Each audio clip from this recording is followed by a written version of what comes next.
we're going to do something a little different here.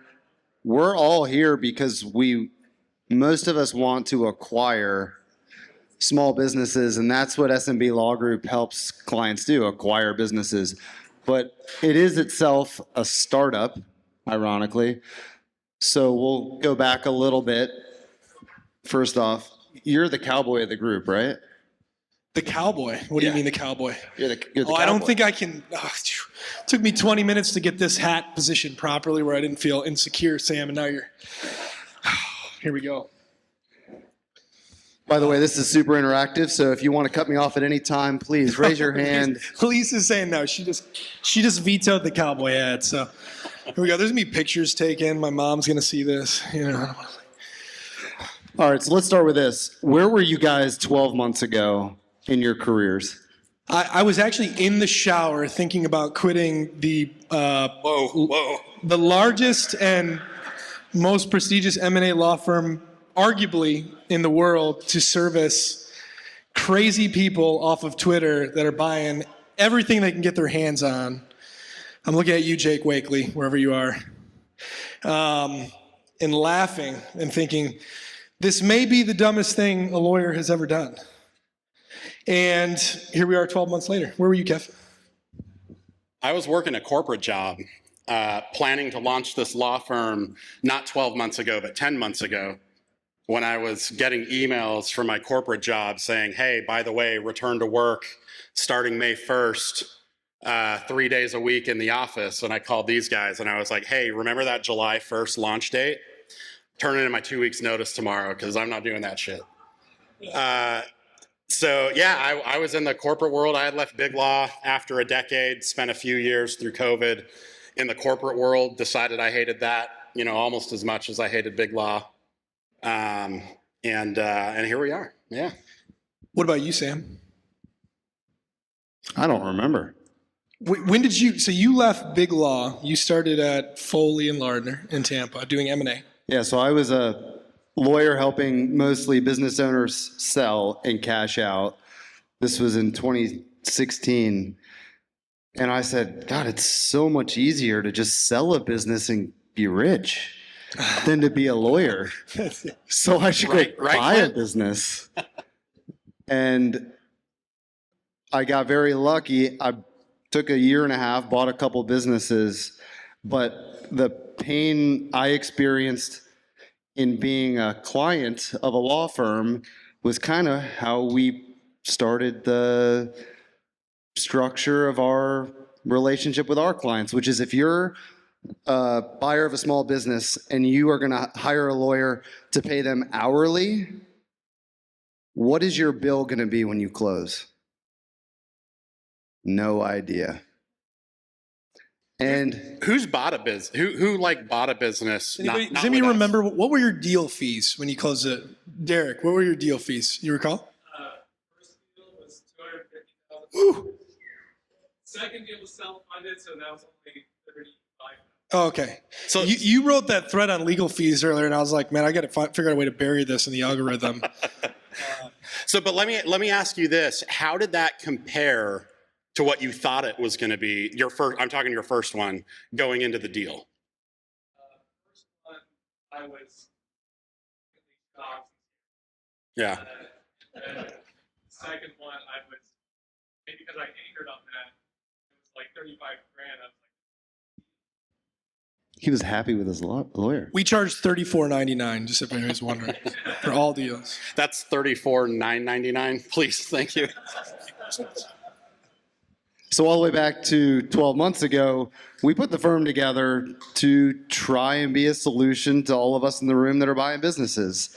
And well, and the backstory is, so we started on Twitter. Sam's active in the ETA community, obviously on Twitter. Kevin wasn't at the time. I fell in love with what you guys are trying to do through Buy Then Build, and actually one of our first clients, a good friend of mine, was at Goldman 2017. I was doing M&A in Dallas. He was getting ready to leave to Austin to start a search fund. We're having lunch, and he's like, we're talking about life, and I'm like telling him my preferences and what I want out of life, and he's like, you should buy a business. And I'm like, buy a business? Like, what are you talking about? I'm not gonna buy a business. I was an M&A lawyer at the time doing upmarket transactions, but the concept of me personally going out and buying a business was crazy to me, right? He's like, you should read this book, the HBR guide, Buy Then Build, gets me introduced to it. And I sat on it for a couple years, flash forward to COVID, and I'm like, I'm quitting the law and I'm gonna buy a business. So I start networking on social media, getting to know you guys. I'm tweeting anonymously about M&A. I'm like, I'm gonna trade my knowledge of M&A for your guys' knowledge of business buying and then go buy a business. And then you guys started sending me DMs saying, hey, I need to find a experienced M&A lawyer that's reasonably priced, that's entrepreneurial, that gets it, that wants to do my 2, 4, 6, 8, $10 million deal. And I didn't know at the time that really doesn't exist. I mean, there are some lawyers that will take those deals. They're few and far between. Who are those lawyers that take those deals? I mean, honestly, Kevin, right? That was, so I start trying to find people, lawyers, to give these deals to. And at this point, I've networked with you guys through social media, and I like you guys, right? I consider you to be friends. We get to know each other. I know your families. You know my family. I'm trying to help you guys, and I'm realizing it really doesn't exist. And then you guys are calling me back going, hey, that lawyer you referred me to is either charging a fortune, hasn't returned my phone call in 4 days. Like, what do I do? And the only person who was well suited for it at the time was Kevin. He was working in-house at FlowServe, and he was doing SMB deals on the side. And so Kevin starts doing all these transactions. Everybody goes, oh my gosh, you guys had this grand scheme in starting this law firm. You guys are smiling because I don't have a grand scheme or a strategy or anything. I barely even know how to boot up my laptop. So I'm sending Kevin these deals. And then I start going, hey man, like, this space needs a solution, right? Because the existing options are either downmarket lawyers that don't know M&A. Candidly, these are the people we're opposite of now. They don't know M&A, they don't know indemnification, they get their ass kicked in negotiation. They give up crazy things they shouldn't give up. They're focused pedantically on immaterial things that don't matter. And then the flip side is you can go find a good M&A lawyer, and the names in traditional space, the Goodwin Proctors, the Sidley Austins, they're going to charge you $250,000, right? And they are conditioned for $50 million, $100 million deals, and so they are dying on hills. They're over negotiating everything. I won't say the name of the person. I don't want to reveal attorney-client confidentiality, but they're sending really long documents, and then they're marking immaterial pieces of paper to death, driving the fee up, because that's the way that they're trained, right? And you guys are going, give me something right in the middle. And so I'm desperately trying to convince Kevin as of January of last year that, okay, you need to quit your job. He's got 3 kids, about to go to college. I'm like, here's what we're going to do, man. We're going to start this law firm. And for a while, he was like, there's no way I'm doing that. And eventually he warms up to it. And then we go, but we know upmarket M&A. We know $100 million, billion-dollar deals, but we don't know SMB because it's a different animal. And we'll stop telling our story in just a second. We can talk about terms, but we go, okay, we need somebody to bridge that gap, right? That knows legal M&A, but also knows small business acquisitions and has been in the buyer's seat and can help us with SBA lenders like Lisa, and Bruce and Matt. And so we turned to Sam, and we launch May of last year, right? Who here didn't know until right now that Sam was a lawyer? Do you like him less now that you know that? I did. Yes, Whoa. we got a lot. Whoa, We got the back corner, a lot of enthusiasm from Adam's group. Some people that knew he was a lawyer, I think, raised their hands there. Which was arguably the best decision we made in launching the firm. Sam's been easily phenomenal.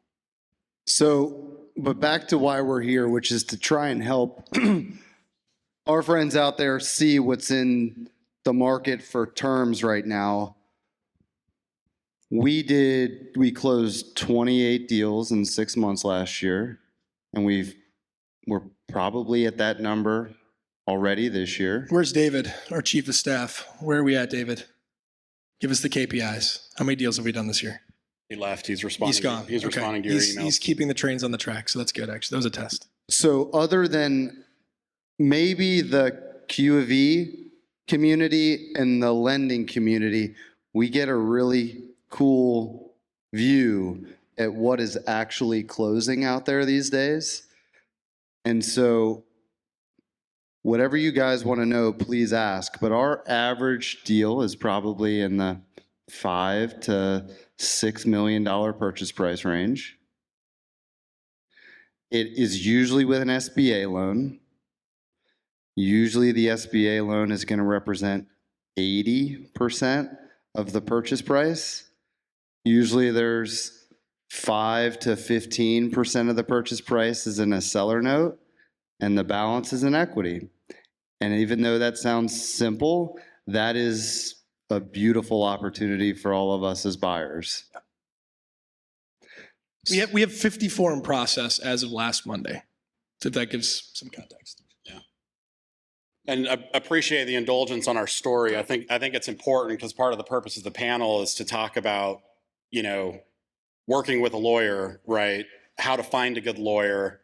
Not all lawyers are terrible. A lot of them are. Most of them are probably. But I think our story kind of highlights the need in the community, right? Private equity has 100 law firms they can go to, pay $250,000 to $1 million in legal fees and have great representation, right? Small business has, Uncle Joey's divorce lawyer in a lot of cases, right? And so how do you plug that hole? What are you looking for? What's important to make sure when you're about to sign a personal guarantee that you're going in with eyes wide open, the risks, you're mitigating the risks with competent advisors. And I think, our backstory helps highlight the importance of that for the community. And we're not the only lawyers in the community, by any means. But it's important to pick up on those ideas and those needs when you're going out and interviewing people, whether it's us or whether it's other lawyers, to understand, right? It's not enough to ask, are you an M&A lawyer? Because every lawyer trying to pay their bills, shockingly, is going to be an M&A lawyer when you're asking them if they're an M&A lawyer, right? You're wanting to understand, what do they see? How many reps are they getting with SBA-backed deals, since that's the deal I'm doing? How many deals have they closed? What are they seeing? So it's extremely important as you're thinking about making this investment to make sure that you have the right advisor team, and legal's just one piece of that. All right, so question, when are you calling your lawyer when you're trying to get your first deal done? When are you going to call them? Pre-LOI, post-LOI? Do we know what an LOI is? Post-Q of E. So you're going to make the offer on your own. You're going to run the quality of earnings review and then call a law firm. Costa, you don't count, you're sophisticated. He's like, I'm not calling a law firm at all. He's got this dangerous look in his eye. So what I would suggest out there for first-time buyers is, and Bruce, you kind of have a phrase for it, congratulations, you've structured a deal that I cannot close. It doesn't work. Is all the time we are seeing, whether we're helping a buyer or a seller, an LOI they've put together and it's perfectly crafted. Let's say they're buy side, it's a $5 million deal. They've negotiated a 3 times EBITDA deal. It's got some recurring revenue. They're going to pay 80% of the purchase price in cash, 10% in equity, and a 10% of purchase price earnout. It's perfect. Yeah. Where are my private equity people at? Who has a private equity background?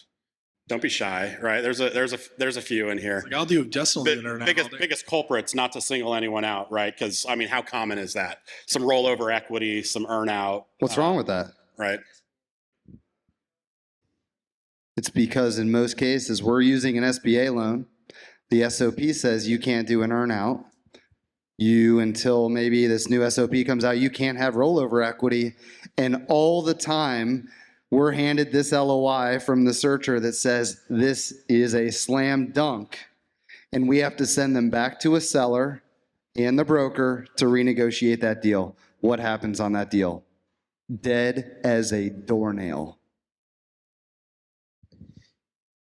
Well, and to be clear, so that's the number one question that we get, right? Is when should I consult a lawyer? And my answer is always, and it may be different than your guys's. My number one objective, aside from getting your deal closed, is to make sure that we don't have busted deal fees. I do not want you to have a legal bill but nothing to show for it, right? And there isn't a ton of legal help that's needed at the LOI stage. I think that most of the people in this room, given your self-selection into this event, are more than capable of taking an LOI template, especially if you use ours, and filling it out yourself. The benefit of it is there are things that are SBA ineligible that you don't realize. There are things that are very commonly missing. You guys always forget working capital, such an important part of a deal, and it's very often omitted. And we're also, we see a ton of deals, and most lawyers see a lot of deals. And so we know what to push on from a market term perspective as well. Consulting services. You guys don't ask for enough consulting services. You're oftentimes very reluctant to ask the seller to stay on board. Whereas if you just went to them and say, hey, I like you, I like what you've built, I have a lot of respect for it, would you help me transition this business over the next 6 to 12 months? They'll probably say yes. A lot of buyers look at it and go, well, if I ask them to stay on, they're going to feel like that's an extra ask and it's going to put me in a weaker position. And so you under ask on that. Promissory notes. The terms of promissory notes, there are things that are SBA eligible, like forgiveness, that can be used as really smart tools to overcome business issues like customer concentration and other things that oftentimes you're just not aware of. So I'm a big proponent of you come to a lawyer, you pay a nominal fee at LOI stage to make sure you've got a sound piece of paper that's actually bankable, that covers off everything it needs to cover off, and then you go away, right? After you ink that LOI, I say to all my clients, go get your lending lined up, get your investors committed, right? You want to have a meeting of the mind with your investors, get the term sheet, term sheets if you're going to have them agreed to, and then do your financial diligence. Call Elliott and Guardian and do your QOE and make sure that this business actually pencils out. But don't start running that legal bill until you come back to me. You've got a business that you've got a high level of conviction on. You've got the money to actually do the deal. And then we'll start legal in earnest at that point, because your deal is going to die in one of two stages. And again, protecting against the busted deal fees, your deal is either going to die in QOE, in the financial diligence stage, or it's going to die spectacularly at the end. They die at the 3-yard line. It's a knockdown, drag-out fight.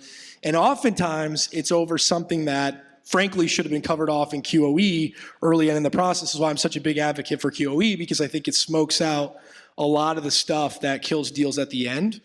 And so if you structure your deal that way, and if you utilize legal in that cadence, your likelihood of busted deals are pretty low. So what happens when searcher is buying a business that's represented by a real estate broker? Happens all the time. And said real estate broker says, I don't know what a Louis is, an LOI, but here is this purchase agreement, and indemnification is, something he or she just Googled 3 days ago, but it's not in that purchase agreement. How do we as buyers play that game? Do you all know what I'm talking about? Where's Clint? Is Clint in the house still? Clint, do you use a form purchase agreement, or do you allow your buyer to negotiate?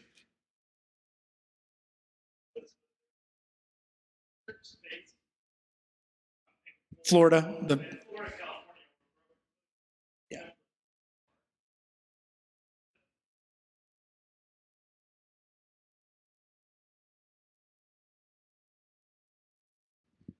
Yeah, I think the idea is maybe great. The problem is you have to look at the incentives, right? And those forms coming from brokerages are seller aligned, right? So you should know going in, eyes wide open, it's not going to be friendly to you as a buyer. I've seen one that I'm like, okay, that's kind of reasonable, we can work with this. But by and large, there's no indemnity. The reps are like this long. They're terrible. Right. It puts you in a really bad position, again, with you in the position where you have everything to lose, right?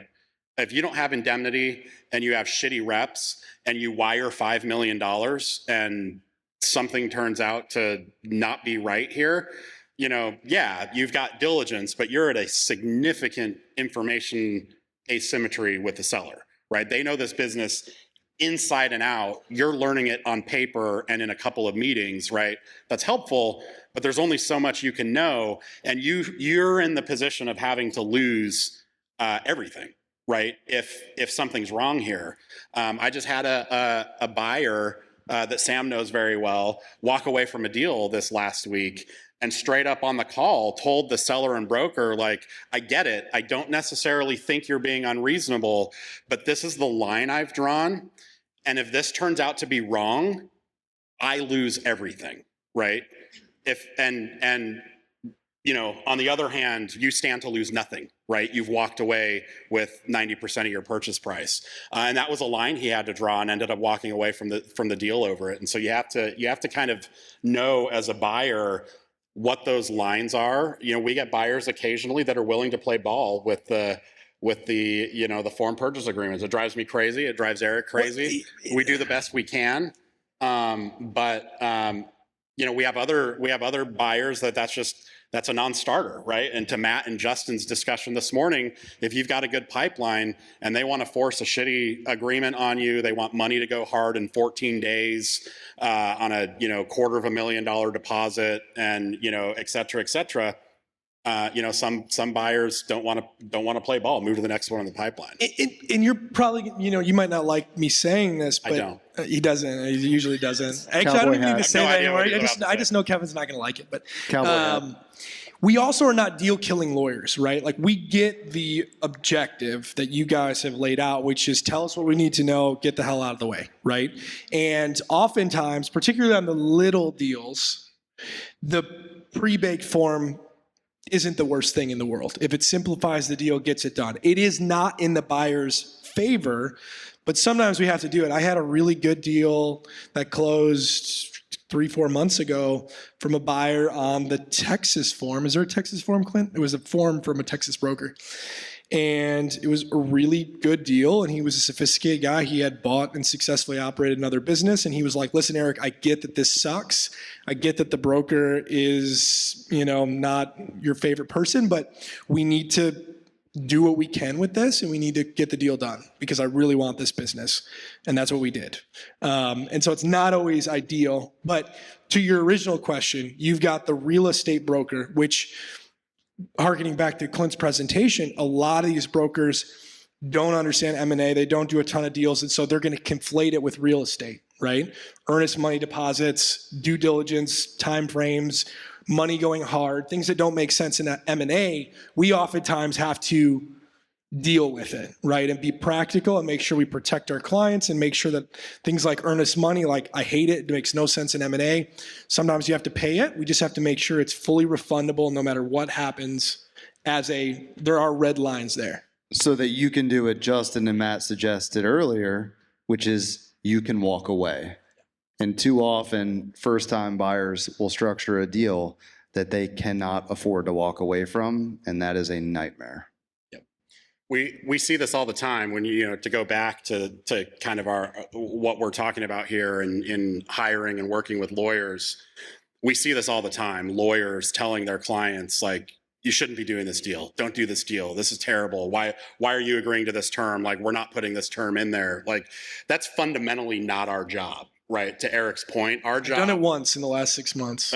I had to do it. Rightly so. That was a unique situation. But, you know, our job is to identify those risks, right? I'm never going to tell you to walk away from a deal with a real estate agent, broker, and a form purchase agreement that's awful. My job is to spend the time and walk you through why it's awful. What risk does that pose to you? What can we potentially do to mitigate it? What can't we do to mitigate it? And then it's your choice, right? And, you know, a good lawyer is going to find a way to work with your objectives, right, and identify those risks. I mean, if something's illegal, we're going to tell you, okay, it's illegal. Like that's a line we're going to draw. You can't do that. But outside of that, yeah, our job's there to serve you guys, right, and to get your deal done on terms that you're happy with. Even if they're terms we wouldn't be happy with, right? I close lots of deals that I wouldn't have closed if it was my deal, but that's not my job. Totally. And we're opposite these guys. And the deal I'm actually referencing that I told the buyer, you should not be doing this deal.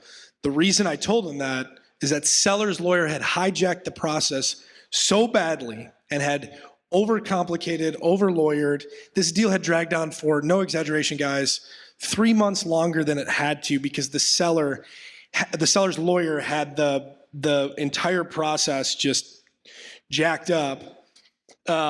They exist and they'll do that to you. That's not our job. Our job is to give you advice, tell you what you need to know, get the hell out of the way, right? Mark the documents, draft the documents, make sure you guys are adequately protected, and then let you close, right? But when you go out and you hire a lawyer, ask for references, try to understand their experience, because a lot of these good mid-market M&A lawyers, they're head of the practice group at this really impressive law firm, and they've got the thing that says, best lawyer in America 2013 to 2022, and you're like, hey, this guy's great. Well, part of the reason they might be great, they're the head of the corporate group, is they've figured out how to bill hours. They've figured out how to churn that machine and make money, and part of churning that machine is getting you guys wound around the axle, and not you guys on the buy side, but on the sell side, getting them wound around the axle on all kinds of stuff. And so, controlling the process with your lawyer is ultra critical to getting your deal done. And it's easy for us to stand up here and take pot shots at the broker. I think if you could get Clint back up here, he'd be resonating the same thing, right? In the same way a bad broker makes a deal awful for us, a bad lawyer makes the deal awful for a buyer, seller, and broker. So it's really important. I love what we do. I am extremely passionate about you guys. You guys are a lot like us. You've got kids, you got a significant other counting on you. Like, you guys are remarkably similar to us. I care deeply about what you guys do. I like the documents. I will quit being a lawyer tomorrow based solely upon other lawyers and having to deal with them day in and day out. All right, so what we should do is quit charging by the word and let everybody else ask us a couple questions. Let's do it. We've earned our fee already. Go ahead. No, I'm kidding.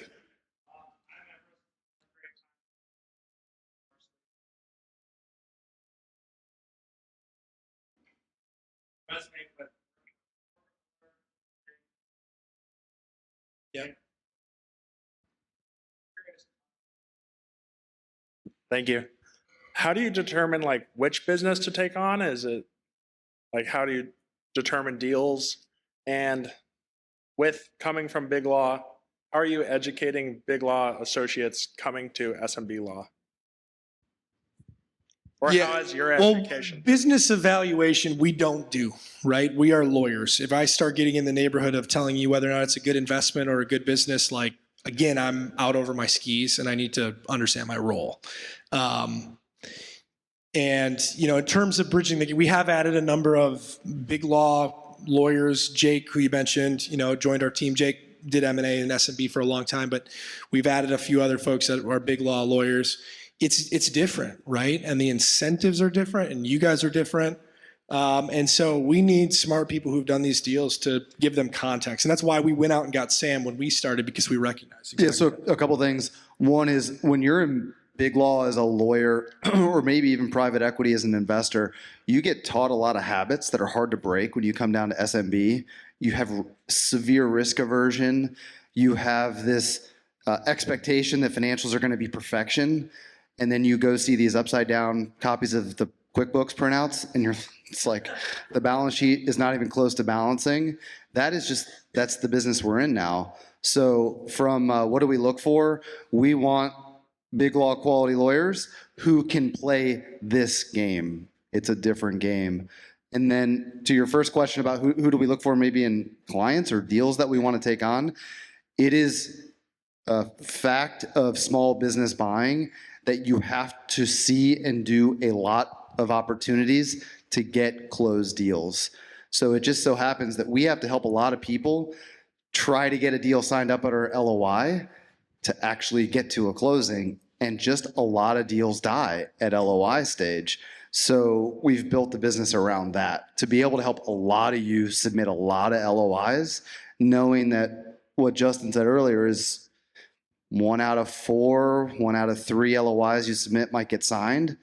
And then the odds are just as bad going from signing of LOI to close. And it's really hard to pre-flight, which ones are going to be winners. Well, but that's a great question because it's part of the issue in the lawyer marketplace, because again, you've got the lawyers who don't know M&A at all, and then you've got the mid-market guys that don't know SBA at all. So they may know M&A really well, but like I have it in a deal right now where I told seller's lawyer over and over again, SBA lender's lawyer is going to comment on these documents. So prepare your seller for that, because he was very difficult throughout the process and I wanted to foreshadow it. And he kept telling me, Eric, in my 40 years of doing M&A, I've never once kowtowed to a lender, and they're not going to mark this because liability and yada, yada. And then we got comments on Thursday and I get to call him up and say, told you so. Hope you listen to what I told you, because now you got to go tell the seller that we got to make these changes to the documents. And so if you've got them wound around the axle, you've put us in a bad position. And so it's stuff like that. Just take another question. So guys, introduce yourself, and also before you ask your question, please tell your favorite lawyer joke for the crowd. So Bruce, let's hear it. Bruce with First Bank of Lake. Eric, you mentioned working capital in the LOI. Heard different opinions from attorneys how much you should negotiate that. So could you speak to what your opinion is regarding the normal working capital peg over the average 12 months really versus what is, and what your experience has been deals blowing up when that number is not right? Kevin, you want to take that one right now? Yeah, with your Kev, current jump in. You want to talk working capital? Everyone was so excited. My wife was like, I hope you enjoy SMBash. I was like, yeah, it's going to be great. And every moment I'm not on this stage, I'm saving a deal we're trying to close on Monday over working capital, which is fun.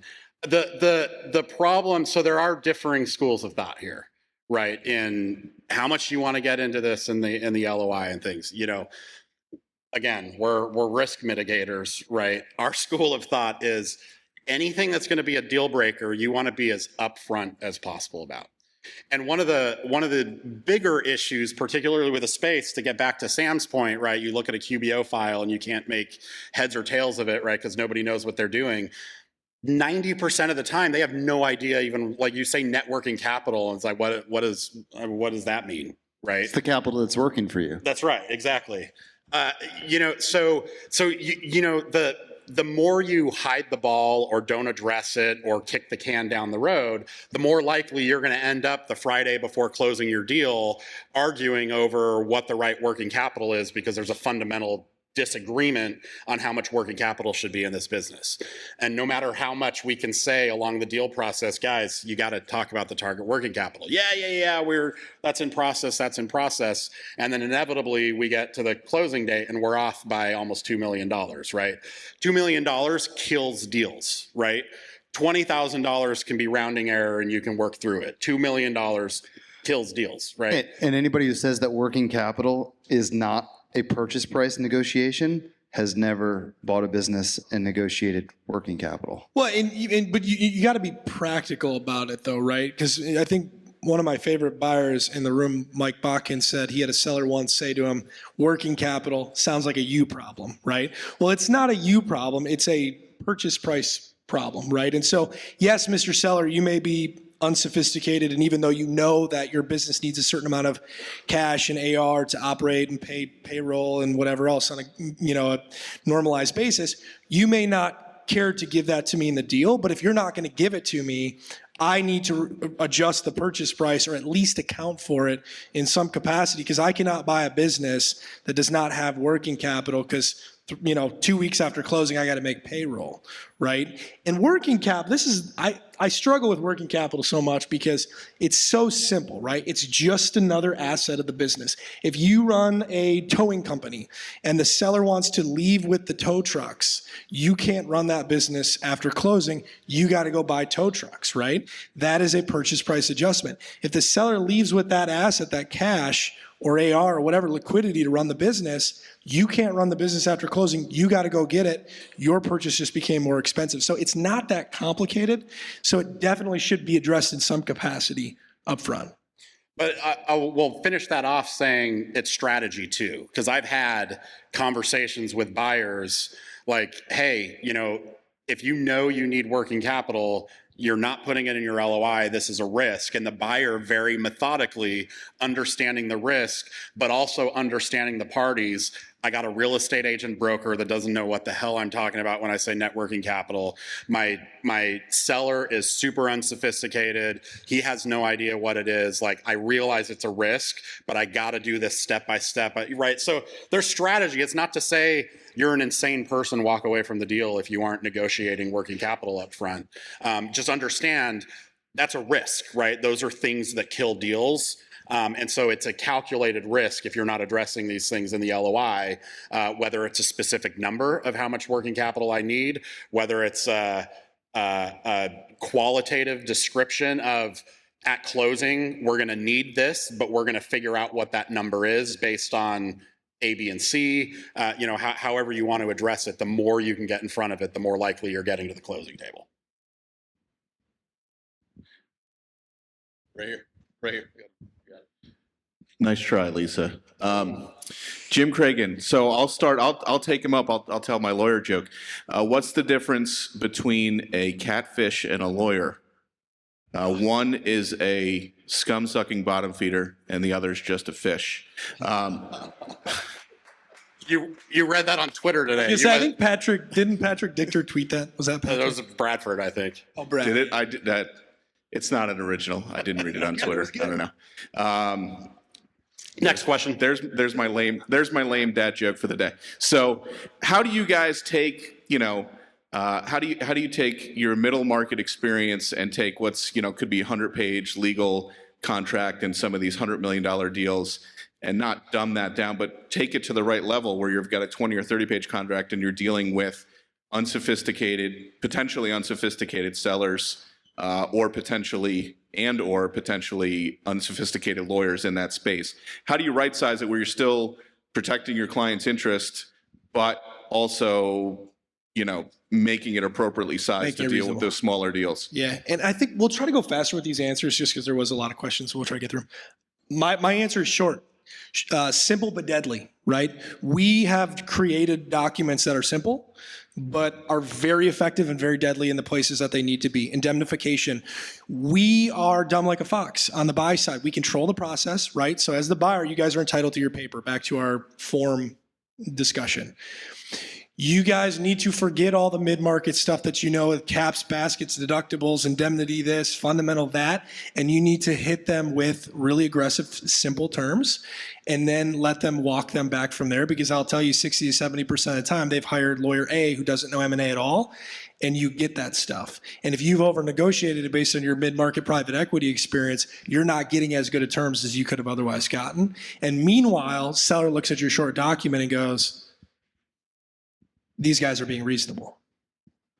I'll only follow that up with saying two things. To some extent, complexity does scale with size of business, right? If I am a $5 million roofing company, I'm fundamentally a different business than a $150 million roofing company roll-up. Same line of business, but completely different type of business, right? And I'm a lot more worried about things in that $150 million deals, like, you've got a whole portfolio of companies with a national brand and things like that. You're probably digging in a lot deeper on intellectual property and trademarks than you are on the local $5 million roofing company in, Watonka, Minnesota, right? So there is some scale that you can just eliminate some of the fat, right? And we run into this all the time with sellers counsels with big firms, and we get a 90-page agreement, and it's like, guys, this is a roofing company, and you gave me a 5-page intellectual property rep. This is batshit crazy, right? And the only second thing that I would say there is, when you're a buyer, generally shorter ambiguity works in your favor. That's usually works against a seller, right? The more general and broad the language, the more coverage you generally have. And it's really the sellers who want to get into the, well, we want to take that sentence and turn it into, a 3/4 of a page, 18 bullet points, like very, very specific. So anything outside of it, we're not covered by. And so there's a little bit of that at play too on the buyer side, that we have the benefit of kind of really truncating things, getting really pithy. And that really is kind of turns it into a general, little more nebulous, which works in your favor. How do you know an attorney is lying? His lips are moving. These bankers. Lisa Forrest. So sometimes the math problems are the easiest. It's a spreadsheet, it's numbers, you can decide to agree or disagree with it. How do you suggest people handle the more qualitative disconnects?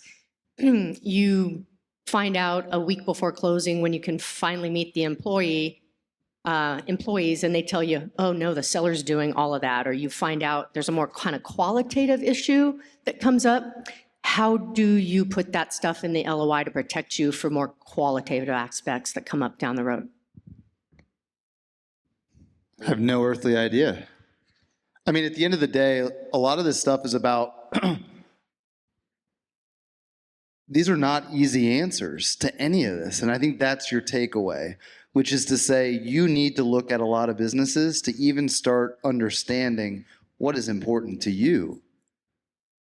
My brother walked away from a deal last week over the inability to meet his team ahead of closing. To a lot of you, that might be an absolute non-starter. If you can't meet that GM before close, you'll never put your ass on the line for that business. But maybe for a few of you, that's a risk you're willing to take for the right price. Well, there is, to an extent, right? Sam's point is valid. There's a lot of gray area in it, but the reps in the document, not to get too technical, you can't diligence that business and get all of the skeletons out of the closet. You'll never know the target company as well as the seller. It'll take you years. And if you tried to, you would overdo it in the process. You'd probably kill the deal, right? And so what we do is we build a bunch of reps into the document, and those reps cover off everything from whether or not you actually own the business to is there environmental problems, contracts, customers, suppliers, whatever. And that's where you need to address some of that stuff, right? We'll ask them, like, do they have any reason to, to expect this supplier or these customers to stop doing business in the near future, to receive notice of these types of things. So you can smoke out some of it, not all of it. And then you have a really aggressive indemnity provision. If you guys remember anything from our talk, it's if you're going to focus on anything legal in your deal, it's your indemnification dispute resolution mechanism, and make sure it's as aggressive as it can conceivably be, because it's the only thing that's coming to save you after you close your deal, period.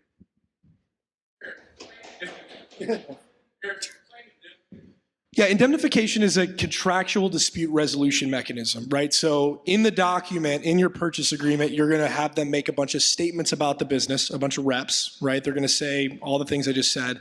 They're also going to be covenants. They're going to say, I'm going to do this or I'm not going to do that. Like the non-compete is the most prominent example of a covenant. They're not going to compete with you for a certain period of time. If any of the statements turn out to not be true, right? Either they've lied or post-closing something comes up and it turns out that it wasn't true, or they don't do any of the things that they were supposed to do in the covenants, or like they compete with you, it flows into your contractual dispute resolution mechanism called indemnity. And you then can recover from the seller for those breaches, okay? You have to back, it's a little complicated, and I mentioned caps, baskets, and all these different mechanisms that are in place in mid-market, but you have to, the most important point is there has to be some concrete way to recover from the seller, right? Because if they breach this rep and they owe you, you lost $100,000 because of it, you go to them and say, hey, I need $100,000, but they've taken all that purchase price and they've bought a sailboat and they've paid off their mortgage and they don't have any more cash, or they just won't give it to you, you're going to court, right? So that does you no good. So you got to set aside a pot of cash. Typically in mid-market, it's an escrow. You'll actually take a portion of the purchase price, you plunk it down in the bank account, and if there's any of those indemnity claims, you can go get the cash. In SMB, and again, bridging the gap with mid-market to SMB, SBA lenders are not happy about escrow accounts, and SMB sellers do not want to put aside a portion of the cash. So we almost always use the promissory note, and you can go reduce the promissory note for those indemnity claims. And again, be aggressive about how you have the right to do that, right? Do you need to go through an adjudicated process, or can you just literally go to the note and say, hey, you owe me $100,000, so now this $500,000 note is $400,000. Your lawyer is going to get you different terms in that area, so that's an area to really negotiate simply but aggressively in the documents. Hey, AJ Lawrence. Besides waiting What's up, AJ? Yay. Thank you again for the help. All right. Besides waiting for our AI overlords to throw all you guys into a big hole, how can we as a buyer use AI to work better with you guys to get a better outcome in our deals? Eric's the resident expert, so. Well, according to Elmo, law here we Twitter, go. AI is not, I think somebody said this morning that I'm the lowest IQ attorney they've ever interacted with based on my beliefs on AI. So you may be asking the wrong person, but I mean, it's a great tool, right? I got a buyer right now that's on a plane this morning. The bank says, hey, for whatever reason, you need to draft a promissory note, very simple one where he's going to front $17,500, very simple note. And he said, and I said, oh, as soon as I jump off the plane, I'll pull it together. And he goes, can I do it on ChatGPT? And I'm like, yeah, dude, like run it through ChatGPT and let me take a look at it. He types it in, $17,500 promissory note paid to whomever at whatever date with, due and payable in 30 days, and printed out a document. And I looked at it and go, cool, So it's an assistant. It's not a replacement, right? I think I've got an ethical obligation to say always consult the lawyer with matters of great importance, but it certainly is a great way to get smart on legal issues, I think. But again, I'm a low IQ attorney, so. Yeah, I don't think it's any different than the 90s, right? How is the internet becoming, available to the general public going to put lawyers out of business because now I can go get all the legal, that's not wrong. You can go get all the legal information you can need, but there's a couple of things, right? Best and highest use, right? Like this is something we all know, right? You can monkey around with ChatGPT and try and draft your own promissory note. At the end of the day, you're probably still better off kicking that to the lawyer, right? Number two, I think it just changes the way the law is practiced, right? Like at the end of the day, it's going to be a while until it can be incredibly nuanced, right? They're still going to need like a knowledgeable person that understands the unique puts and takes to do the final tweak and adjustment. I really think that just moves to more value add pricing and legal services than time-based, right? Because now I can get you that promissory note quicker. It still provides you the same value. So who's getting the benefit of the fact that I can do it in 20 minutes instead of an hour and a half? Is that you or me? And it's just going to change the way we price. And that's really the biggest impact I see happening. At the end of the day, ChatGPT is going to become incredibly smart, and all of you are still going to hire lawyers. How about this? So when I was a first year Big Law associate, the only thing I did was review data rooms for assignability clauses in customer contracts.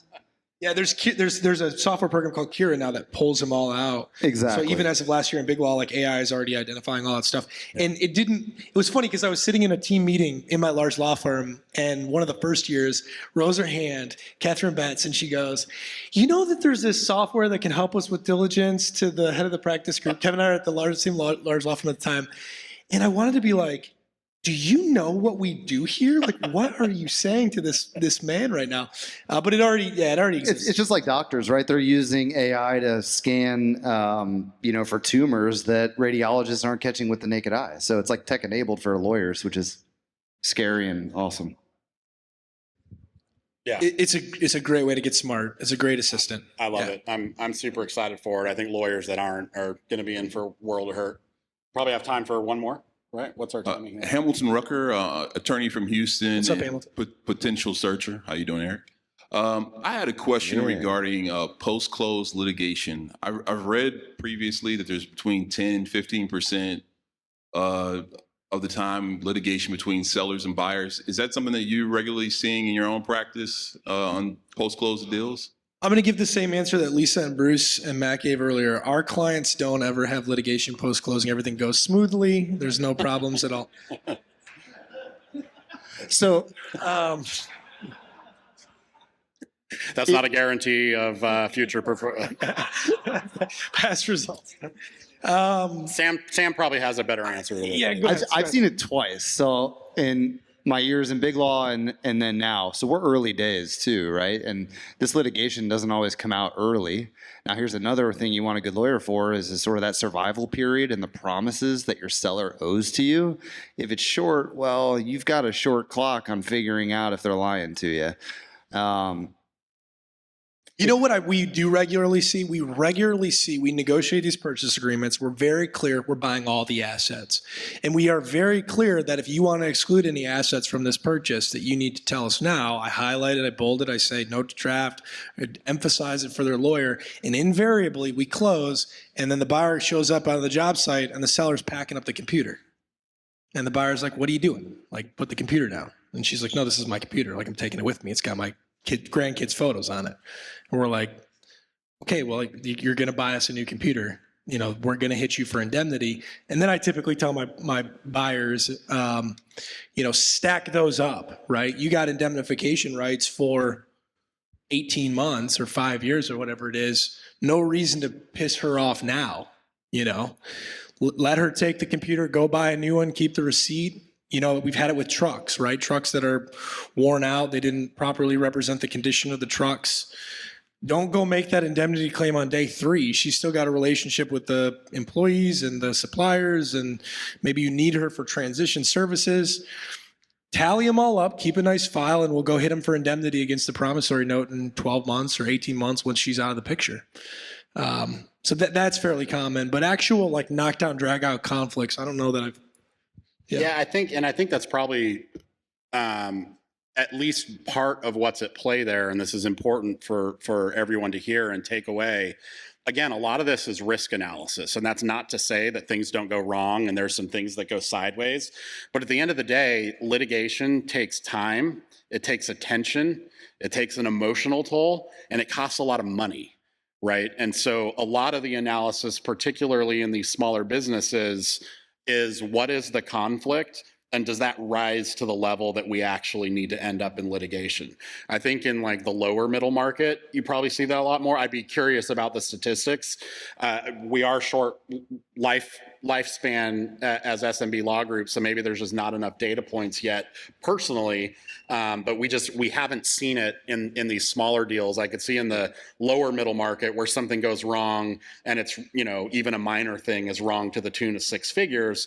That's a different ball game, and you're probably thinking about litigation, but you're gonna find things. And to Eric's point, the last thing you want to do is a week after closing, go back to your seller that's trying to help you transition and like whack them over the head with, well, that laptop, you didn't put it on the excluded assets schedule, so where's my $1,500 check, right? Now, you've just ruined all of the goodwill you've built up over $1,500. And wait until we have equity rollovers in SBA land. And so you're thinking to yourself as buyer, should I go sue my partner over 10 grand? Yep. And that's why they came up with the reps and warranties sort of industry where you can buy an insurance policy over that. But even that policy has its issues and affordability. That's one of the main reasons I don't like the partial rollover. I don't want to have that relationship with the seller post-closing. I feel like that's. All right, I got a question. Last question for the crowd. For those of you who have bought a business, would you want your seller as your partner a year later? I put in signaling because now once they can roll equity, if they don't want to, is that a signal that they want to get out faster? And now there's this weird signaling element where they aren't allowed to do it now, so there's not a bad signal if they don't want to. But once they can and they choose not to, is that a red flag? I think so. I think that's the best use case for it, right? It's the private equity style rollover. But, right now, the best mechanism we have for them to show their belief in the go-forward nature of the business is the promissory note, the debt instrument. Now you can actually say to them, or we'll find out what it is, But you could say to them, you're actually going to keep a piece of this business. And if you don't believe in it, you're probably not going to do that, right? But give yourself the ability in the governing documents to claw that equity back, buy that equity out, repurchase it at either the fair market value or at the price they paid for it based on the circumstances post-closing. So you can kind of have your cake and eat it too. But yeah, I mean, absolutely. If I'm buying a business tomorrow, I'm telling the seller, like, as much as I don't want to be their partner, for the reason Sam said, I also want them to say, heck yeah, Eric, I believe in you and I believe in this business, so I'll keep 10% of it. Forgivable seller note, that's the answer. All right, we used up as much time as if we were charging by the word, so we should hand it over. Sounds great. Thanks, everyone. Thank you.